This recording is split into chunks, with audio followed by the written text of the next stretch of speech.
নমস্কার বন্ধুরা, চলে এলাম আজকে একটা রেসিপি নিয়ে। খুবই শর্টকাট রেসিপি, চিড়ের পোলাও। তো আমি কীভাবে বানাই শর্টকাট করে, তো অনেকে অনেক রকম বানান, তা আমি আমার মতো বানাচ্ছি একরকম করে। তো চলেন কীভাবে আমি বানাচ্ছি চিড়ের পোলাওটা। একটা ঝাড়ি নিয়ে নিয়েছি আর 1 গ্লাস 250 মতো চিড়ে নিয়েছি। এই চিড়েটাকে আমি একটু ধুয়ে নিই। তো বাটিতে করে ধুয়ে নিয়েছি।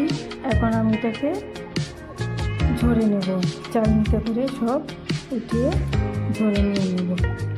কারণ বেশি তো ভিজিয়ে রাখা যাবে না। তো আমি চিড়েটা ঝরিয়ে নিয়েছি, একটা প্লেট নিয়ে নিয়েছি। চিড়েটা এখন এটার মধ্যে ঢেলে নেব। ঢেলে নিয়ে প্লেটে নিয়ে নিলাম। ঢেলে এখন কিছু মশলা অ্যাড করব।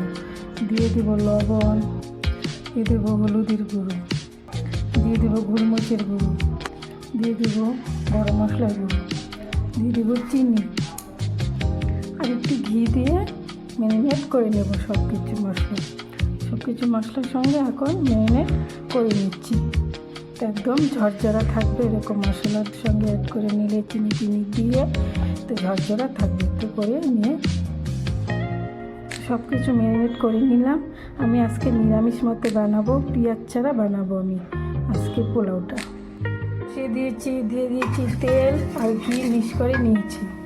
দিয়ে দিব সোমবারে জিরে, দিয়ে দিলাম 2 এলাচ, দারচিনি, দিয়ে দেবো কারি পাতা, দিয়ে দেবো আদা, দেবো কাঁচা লঙ্কা কুচি, দিয়ে নাড়িয়ে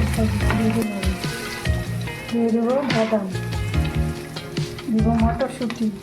এখন একটু ভেজে নেব। একদম সিম্পলভাবে বানাচ্ছি, সাউথের মতো। বাদাম মটরশুঁটি ভাজা হয়েছে, দিয়ে দিলাম কটা কিশমিশ।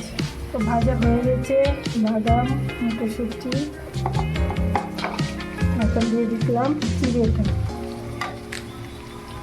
চিড়েটা দিয়ে হালকাভাবে নাড়িয়ে নিতে হবে। বেশি নাড়ানাড়ি করলে আবার ভেঙে যাওয়ার চান্স থাকে, হালকা হালকা করে নাড়াতে হবে। তো লাস্ট পর্যায়ে আমি একটু ধনে পাতা দিয়ে দিলাম। তো বন্ধুরা, আমার চিড়ের পোলাওটা কমপ্লিট। আমি আজকে সবজি ছাড়াই বানিয়েছি, অনেকভাবেই বানাই। আজকে নিরামিষ, তা নিরামিষ মতে বানিয়েছি।